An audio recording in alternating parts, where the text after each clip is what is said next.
যত দিন যাচ্ছে ট্যাংরা কাণ্ডের রহস্য আরও জটিল হচ্ছে।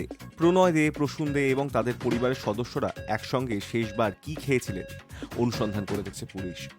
আহত দুই ভাইয়ের দাবি তারা 6জন একসঙ্গে পায়েস খেয়েছিলেন, তাতে মেশানো ছিল ঘুমের ওষুধ।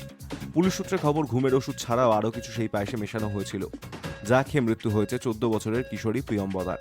পুলিশের অনুমান পায়েসে মেশানো হয়েছিল তুলসী পাতা। তবে এই সমস্ত সম্ভাবনা খতিয়ে দেখা হচ্ছে, এখনো নিশ্চিত হতে পারেনি তদন্তকারীরা।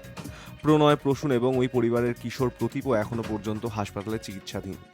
কিশোরীর ময়নাতদন্তের রিপোর্ট থেকে জানা গিয়েছে তার পেটে যে খাবার ছিল তা পুরোপুরি হজম হয়নি। সেই খাবারে হলুদ এবং সাদাটে কণিকা ছিল, ওষুধের গন্ধও ছিল। পায়েসে ঘুমের ওষুধ ছাড়া আর কি মেশানো হয়েছিল, কেনই বা মেশানো হয়েছিল খতিয়ে দেখছে পুলিশ। প্রথম থেকে এই ঘটনায় বড় ভূমিকা নিয়েছে পায়েস। যে পায়েস খেয়ে কিশোরের মৃত্যু হয়েছে তা কি দুই ভাই খেয়েছিলেন? তাদের শরীরে পায়েসের প্রভাব পড়ল না কেন? কিশোর প্রতিবী বা ঘুম থেকে জেগে উঠল কিভাবে, প্রশ্ন উঠছে।